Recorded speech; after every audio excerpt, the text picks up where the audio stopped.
I love fish and seafood. If it were up to me, I would eat it twice a week at least.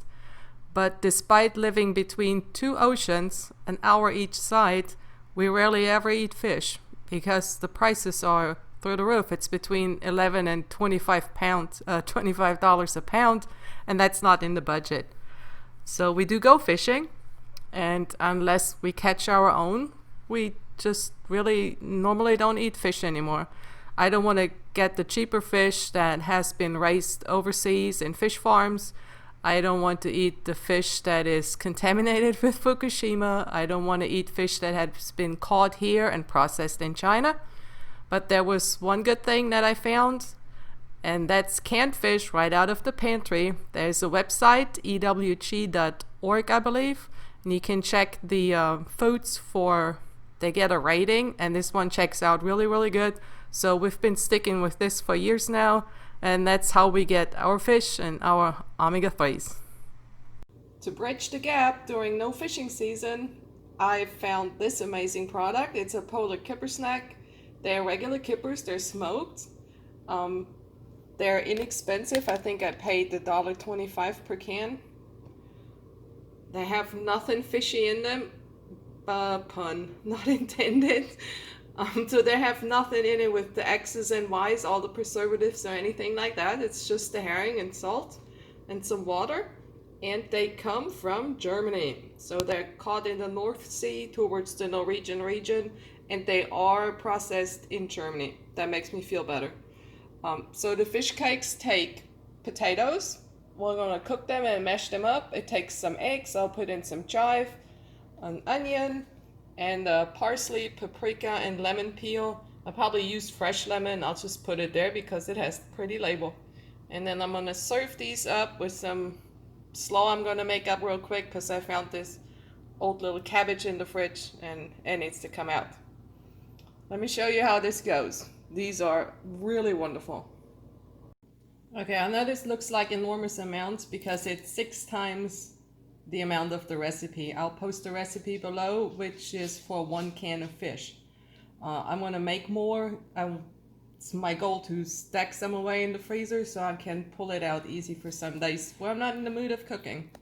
So these are the potatoes. They are boiled and mashed. It's not mashed potatoes with butter and everything else. This is just really purely mashed potatoes, squished down potatoes. And then I drained and flaked up the 6 cans of fish. And we're gonna add finely chopped onion and the garlic chives. You can use spring onion. If you don't like onion, leave it out. Now add in the spices and I'll show you what it looks like. Okay, so this is how it comes together. And you should be able to have this nicely fluffy but holding together. This doesn't even have an egg in it. Try to make it with potatoes that are warm, not hot, but warm enough to where you can work with them. If they're cold out of the fridge, make ahead. You should probably warm them up so they get a little sticky again. And I have to form, I don't know, a whole lot of burgers. Alright, the breading station. Flour, egg, breadcrumbs. Here are the patties. They've been in the fridge for almost an hour, and see they hardened up quite nicely, so they'll be easy to handle. I'm gonna freeze these with the breading on it on the pan on parchment, and then take them off the parchment when they're frozen and wrap them up for further use. And I will then cook them frozen in the pan because everything's already cooked. We just have to put it on low heat to get the breading crunchy and get them warm throughout. That should be pretty simple. I think that's it. Let me butter them up and we'll see what they look like. Alright, here they are ready to go in the freezer. You can make them naked without the breading. Works just as well if you don't like that on. The reason I hardly ever bread anything is because of this.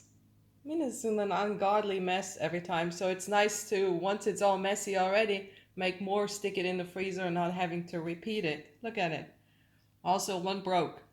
When it comes to breaking, you have to be careful with these. There's a reason why fish cakes are usually small, like this size that held up, and not that big. The reason I make them that big is because we like to eat them as fish burgers on a bun with sauce on it, lettuce, tomato.